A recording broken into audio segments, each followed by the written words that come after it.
दोस्तों, daily news India में आपका बहुत बहुत स्वागत है। दोस्तों, महाराष्ट्र में लाडली बहना योजना आ गई। लाडकी बहना भी आ गई, फिर लाडका भाई भी आ गया। भैया पैसे लुटाए जो, अब मामा के घर से आए हैं, क्या फ़र्क पड़ता है चुनाव जीतने के लिए। वैसे अब मोदी जी को अब ये रेवड़ी नज़र नहीं आएगी। मोदी जी से पूछने की ज़रूरत है, भैया जी इसे आप रेवड़ी कहोगे, जलेबी कहोगे, या कलाकंद कहोगे, या बर्फ़ी कहोगे, क्या कहोगे इसको आप? क्योंकि आपके लोग करें तो भाई साहब सब कुछ वाजिब है, दूसरे करें तो भाई साहब रेवड़ी है।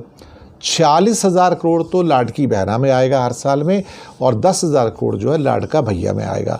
तो 56,000 करोड़ रुपए ये कहाँ से लाने वाले हैं? कभी कोई सोच के बताए तो सही मुझे। पैसे तो है नहीं महाराष्ट्र सरकार के पास, और लोन बढ़ते चले जा रहे हैं, कर्जा बढ़ता जा रहा है। तो जारंगे पाटिल साहब यानी कि मनोज जारंगे, मराठा आरक्षण कार्यकर्ता जिससे सरकार कांप रही है, उन्होंने कह दिया भैया जी हम तो फिर से भूख हड़ताल शुरू कर रहे हैं।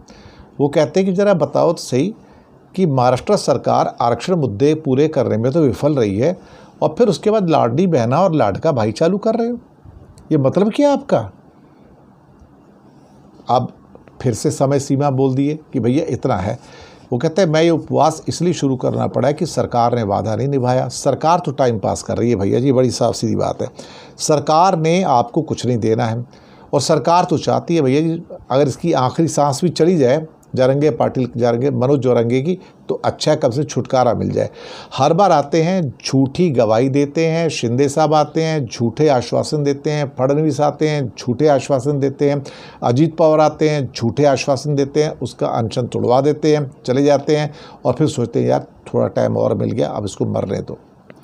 तो जारंगे ने कहा कि अब मैं एम्बुलेंस में महाराष्ट्र का दौरा करूँगा, बैठकों को संबोधित करूँगा। शिंदे और फडणवीस डरे क्यों हैं कि जारंगे जो हैं साहब, इनके चक्कर में चुनाव हारा जा रहा है, पूरा का पूरा चुनाव पटरे से उतर गया, सच्ची बात है। और इन्होंने कह दिया कि जो मराठा आरक्षण का विरोध करेगा, या वो तो उसको हम तो उसके विरोध में हैं, जो इसका समर्थन करेगा हम उसको वोट भी डलवा देंगे। तो भैया जी कम से कम नहीं तो आप समझ लो 100 सीटें तो इनके पल्ले चली गई।